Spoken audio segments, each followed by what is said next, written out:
Hello student, स्वागत है आपका पीसीएम क्लासेस के यूट्यूब चैनल में। आज के इस वीडियो लेक्चर में हम लोग पढ़ेंगे क्लास 12 के फिजिक्स से ऑप्टिक्स से लेंस मेकर फार्मूला के डेरिवेशन के बारे में। तो लेंस मेकर फार्मूला का डेरिवेशन करने के लिए सबसे पहले हम लोग एक उत्तल लेंस लेते हैं। डेरिवेशन करने के लिए हम किसी भी लेंस पर डेरिवेशन कर सकते हैं, उत्तल लेंस या अवतल लेंस पर। तो आसान रहता है उत्तल लेंस पर साबित करना। तो हम एक उत्तल लेंस लेकर लेंस मेकर फार्मूला को डिराइव करेंगे। तो मान लेते हैं कि ए बी एक उत्तल लेंस है। लेंस का अपवर्तनांक है μ2 और लेंस के आसपास के माध्यम का अपवर्तनांक क्या है μ1। मतलब इधर वाले माध्यम का भी अपवर्तनांक μ1 है और इधर वाले माध्यम का भी अपवर्तनांक μ1 है। लेंस के पृष्ठ ए सी बी की वक्रता त्रिज्या है r1 और पृष्ठ ए डी बी की वक्रता त्रिज्या है और r2। और माना गया है कि यह एक पतला लेंस है और एक छोटे द्वारक का लेंस है। चलिए अब लेते हैं इसके प्रिंसिपल एक्सिस यानी मुख्य अक्ष पर एक हम ऑब्जेक्ट लेते हैं P से एक किरण निकला है और पृष्ठ ए सी बी पर आपतित हुआ है। और यहाँ आने के बाद इस किरण का माध्यम परिवर्तन हो रहा है, यानी प्रकाश μ1 अपवर्तनांक वाले माध्यम से μ2 अपवर्तनांक वाले माध्यम में जा रही है। तो इस माध्यम में जैसे ही प्रकाश जाएगी यहाँ पर हो जाएगा इसका अपवर्तन। मान लीजिए कि ये पृष्ठ न रहता ए डी बी तो प्रकाश सीधे निकल जाती। प्रकाश सीधे निकलकर यहाँ पर आपतित होती, जहाँ पर इसका इमेज बनता आई डैश। मान लिया कि आई डैश इसका इमेज बनता। लेकिन ये कब होता, जब ये पृष्ठ न रहता। लेकिन हम देख रहे हैं कि इस पृष्ठ के आ जाने से, यानी पृष्ठ ए डी बी के आ जाने से जैसे ही प्रकाश इस बिंदु पर आपतित होती है तो यहाँ भी माध्यम परिवर्तन हो रहा है, अर्थात प्रकाश μ2 से μ1 अपवर्तनांक वाले माध्यम में जा रही है। तो पुनः प्रकाश के यहाँ हो जाएगा अपवर्तन और प्रकाश इस बिंदु पर आपतित होगी जहाँ पर इसका इमेज बनेगा आई। अगर इस ओवरऑल लेंस के बारे में बात किया जाए तो P इस लेंस के लिए वस्तु है जिसका अंतिम प्रतिबिंब आई बना है। अगर ओवरऑल लेंस के बारे में बात किया जाए तो इस लेंस के लिए P एक वस्तु है जिसका अंतिम प्रतिबिंब आई यह लेंस बनाया है। लेकिन हम बात करेंगे अलग अलग पृष्ठों के लिए। अलग अलग पृष्ठों के लिए वस्तु अलग होंगी और उनका प्रतिबिंब भी अलग होगा। तो बात करते हैं पृष्ठ ए सी बी के लिए। तो लिख देंगे पृष्ठ ए सी बी के लिए। तो इस पृष्ठ को हम बना लेते हैं। पृष्ठ को अलग अलग बना लेने से डेरिवेशन आसान लगता है और डेरिवेशन का फील आता है। तो ये पृष्ठ है ए सी बी और यहाँ पर है ऑब्जेक्ट P। यहाँ से एक किरण निकली है और इस माध्यम में अपवर्तित हो गई है। इधर वाले माध्यम का अपवर्तनांक है μ1 और इस पृष्ठ के इधर वाले माध्यम का अपवर्तनांक क्या है μ2। यहाँ लिख देते हैं पृष्ठ ए सी बी के लिए P वस्तु है तथा आई डैश इसके लिए प्रतिबिंब है। आई डैश क्या है, इसके लिए प्रतिबिंब है। अब इस पृष्ठ के लिए हम लोग लगाएंगे अपवर्तन सूत्र, पतले पृष्ठ का अपवर्तन सूत्र। तो आप लोग पढ़े हुए हैं पिछले क्लासेस में अपवर्तन सूत्र क्या होता है। तो μ2 बाई भी माइनस μ1 बाई यू बराबर μ2 माइनस μ1 बाई आर। यहाँ पर सारे चीज़ के बारे में जितने नोटेशन है सबके बारे में बताया गया था जब पढ़ाया गया था पतले पृष्ठ का अपवर्तन सूत्र। तो वहाँ पर आपको बताया गया था μ2 क्या होता है। तो माने μ2 किस माध्यम का अपवर्तनांक लेना है। μ2 उस माध्यम का अपवर्तनांक लेना है जिस माध्यम में प्रकाश जा रही है और μ1 उस माध्यम का अपवर्तनांक लेना है जहाँ से प्रकाश आ रही है। v होता है प्रतिबिंब दूरी, u होता है वस्तु दूरी और r होता है उस पृष्ठ की वक्रता त्रिज्या। तो अगर इस पृष्ठ के लिए अपवर्तन सूत्र लगाया जाए तो हम देखते हैं कि प्रकाश μ1 माध्यम से आ रही है और μ2 वाले माध्यम में जा रही है। तो यहाँ पर कोई कन्फ्यूजन नहीं होने वाला है, सूत्र सीधे अप्लाई कर देंगे, लिख देंगे इसीलिए अपवर्तन सूत्र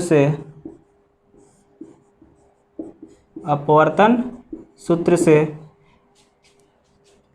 लिख देंगे μ2 बट्टे प्रतिबिंब दूरी। तो इसके लिए हम मान लेते हैं प्रतिबिंब दूरी क्या है v डैश, और वस्तु दूरी मान लेते हैं इसके लिए क्या है u। इस पृष्ठ के लिए प्रतिबिंब दूरी v डैश और वस्तु दूरी क्या है u। तो रखते हैं μ2 के नीचे क्या होता है प्रतिबिंब दूरी यानी v डैश इस पृष्ठ के लिए माइनस μ1 बट्टे μ1 के नीचे क्या होता है वस्तु दूरी यानी u बराबर μ2 माइनस μ1 बट्टे वक्रता त्रिज्या यानी इस पृष्ठ की वक्रता त्रिज्या कितना हो जाएगा r1। इसको दे देंगे इक्वेशन नंबर फर्स्ट। आराम आराम से इसको देखना है। चलिए अब बात करते हैं हम दूसरे पृष्ठ के लिए। इस पृष्ठ का काम हो गया। अब हम बात करेंगे पृष्ठ ए डी बी के लिए। लिखते हैं पृष्ठ ए डी बी के लिए। तो पृष्ठ ए डी बी के लिए क्या करेंगे, तो आइए सबसे पहले इस पृष्ठ को बना दिया जाए। अलग अलग पृष्ठ को बनाकर सॉल्व करने पर आसानी से समझ में आता है। एकदम चाहे तो केवल लेंस में ही सारे फार्मूला डिराइव कर दें, लेकिन वहाँ पर कन्फ्यूजन हो जाएगा। चलिए अब इस पृष्ठ के इधर वाले माध्यम का अपवर्तनांक कितना है μ2। देख रहे हैं कि इस पृष्ठ के इधर वाले माध्यम का अपवर्तनांक है μ2 और इधर वाले माध्यम का अपवर्तनांक क्या है μ1। और प्रकाश μ2 माध्यम से आ रही है और काल्पनिक रूप से इसको आगे की तरफ बढ़ा देंगे तो यहाँ हो जाएगा I डैश, और इस पृष्ठ में यहाँ अपवर्तित हो गई है तो बना है इमेज I। पृष्ठ का नाम दे देते हैं ए डी बी। अब बात किया जाए इस पृष्ठ के लिए, तो इस पृष्ठ के लिए I डैश जो होगा वो काल्पनिक वस्तु का कार्य करेगा और I जो होगा वो प्रतिबिंब का काम करेगा। इस पृष्ठ में I डैश क्या था, प्रतिबिंब का कार्य कर रहा था। I डैश प्रतिबिंब है, और लेकिन इस पृष्ठ में I डैश क्या हो जाएगा, वस्तु का कार्य करने लगेगा, और इस पृष्ठ के लिए प्रतिबिंब का कार्य करेगा I। तो लिख देंगे पृष्ठ ए डी बी के लिए I डैश काल्पनिक वस्तु है, काल्पनिक वस्तु है तथा I क्या है, प्रतिबिंब है। चलिए अब इस पृष्ठ के लिए अपवर्तन सूत्र लगाएंगे।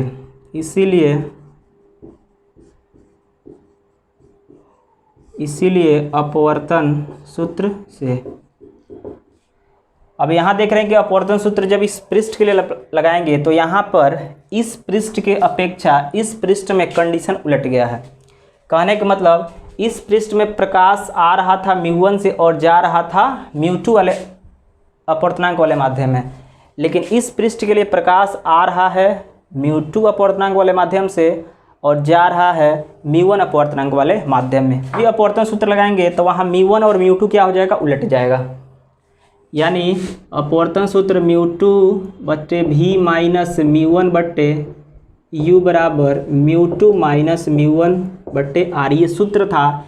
इसमें μ1 के जगह पर μ2 रख देंगे और μ2 के जगह पर μ1 रख देंगे।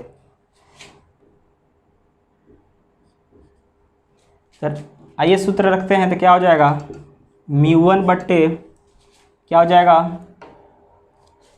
प्रतिबिंब दूरी। तो प्रतिबिंब दूरी क्या है, तो मान लेते हैं प्रतिबिंब दूरी है v, और इस पृष्ठ के लिए I डैश क्या है, वस्तु है, तो वस्तु दूरी इसके लिए मान लेते हैं v डैश।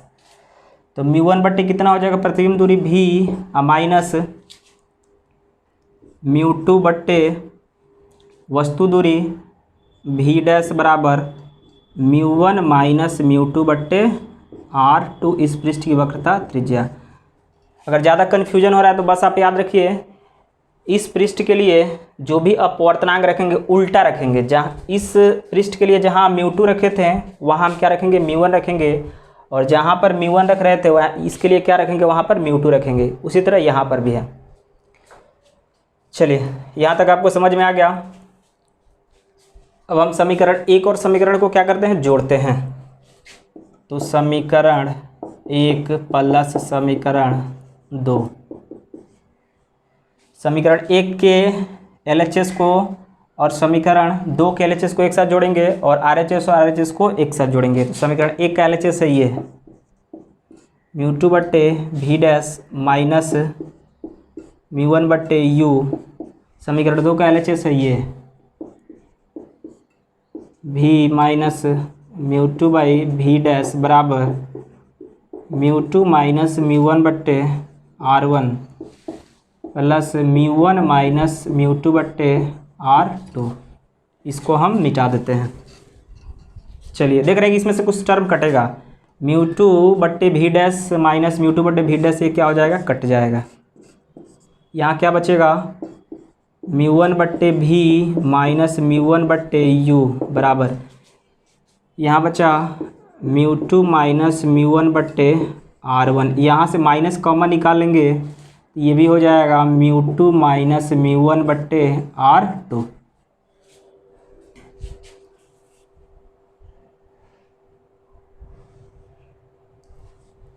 चलिए अब क्या करेंगे, इस LHS में से म्यू वन क्या कर लेंगे, कॉमन निकालेंगे। क्या बचेगा, 1 बाई भी माइनस 1 बाई यू बराबर RHS में से क्या कॉमन हो जाएगा, mu two minus mu one common हो जाएगा, बचेगा 1 बट्टे R1 माइनस 1 बट्टे R2।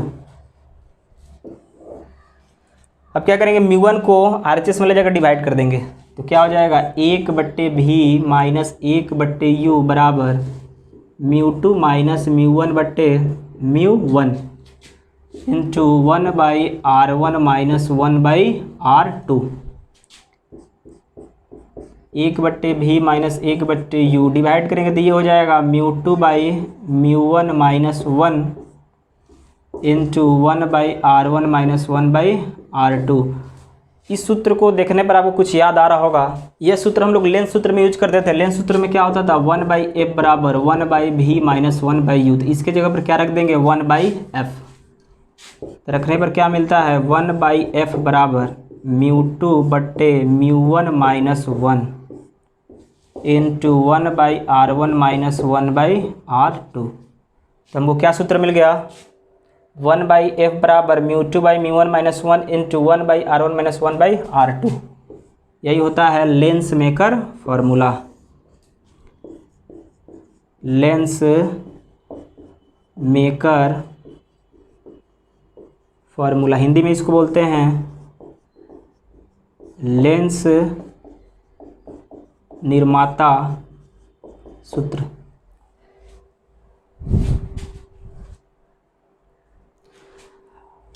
अब देख रहे हैं कि नाम से स्पष्ट है कि लेंस निर्माता सूत्र। तो लेंस निर्माता सूत्र इसको क्यों बोलते हैं, लेंस निर्माता सूत्र या लेंस मेकर फॉर्मूला बोलने का मेन रीजन ये है कि कंपनी में इसी सूत्र का यूज करके अलग अलग क्षमता वाले लेंस का निर्माण किया जाता है। जो भी हम लोग चश्मा में लेंस यूज करते हैं, चाहे कहीं भी लेंस यूज किया जाता है, इसी सूत्र का यूज करके अलग अलग क्षमता वाले लेंस का निर्माण किया जाता है।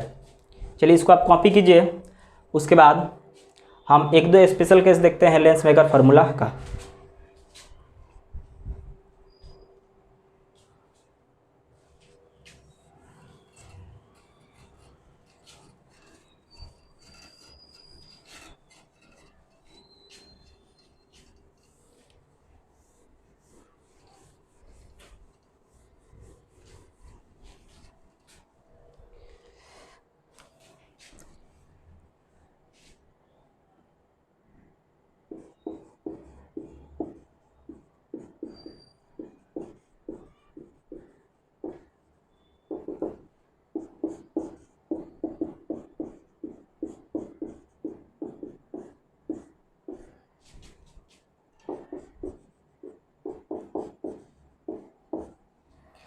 आइए लेंस मेकर फार्मूला में जितना नोटेशन है कौन क्या है इसको हम यहाँ पर लिख देते हैं। तो एफ क्या है,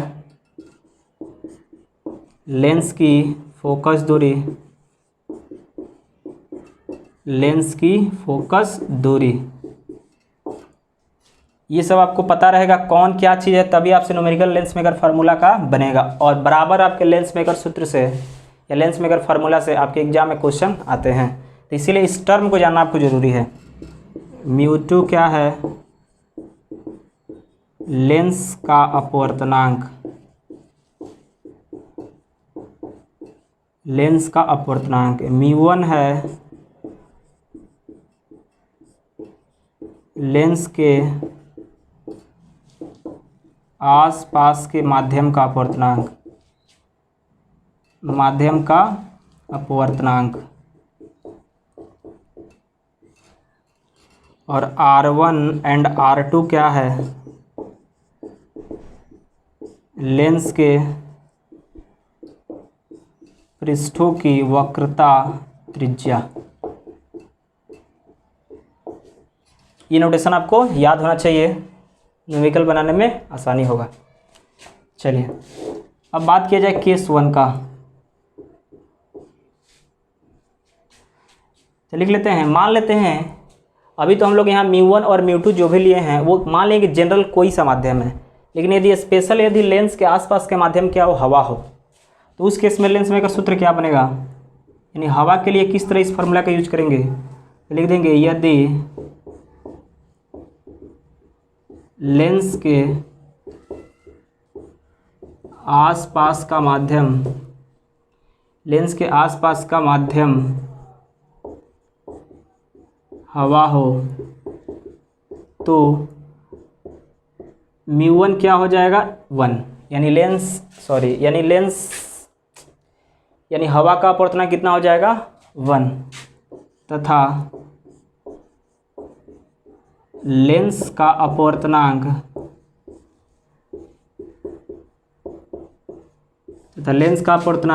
μ2 बराबर क्या हो, म्यू हो, तो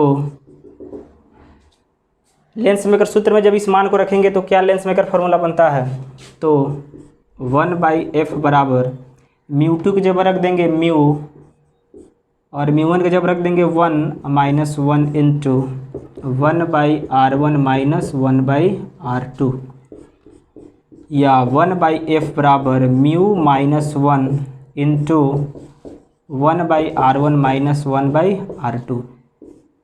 इसको भी लेंस मेकर फार्मूला ही बोला जाता है, लेकिन यह किस स्पेशल किसके लिए लगता है, तो जब लेंस के आसपास के माध्यम का अपवर्तनांक क्या हो, 1 हो, अर्थात लेंस के आसपास का माध्यम क्या हो, हवा हो। यदि हवा रहेगा तो स्पेशल इस सूत्र का यूज कीजिएगा, इस सूत्र का भी यूज कर सकते हैं। तो उस स्थिति में μ2 की जगह पर लेंस का अपवर्तनांक रखना होगा और μ1 की जगह पर 1 रखना होगा। आशा है कि आपको यह डेरिवेशन समझ में आया होगा। अगले वीडियो में हम लोग पढ़ेंगे कि लेंस को अलग अलग माध्यम में डुबोने पर लेंस की प्रकृति और इसकी फोकस दूरी में क्या परिवर्तन होता है। इस चीज़ को हम लोग पढ़ेंगे अगले वीडियो में, और अगले वीडियो में ही इससे रिलेटेड कुछ इंपॉर्टेंट न्यूमेरिकल हम लोग बनाएंगे।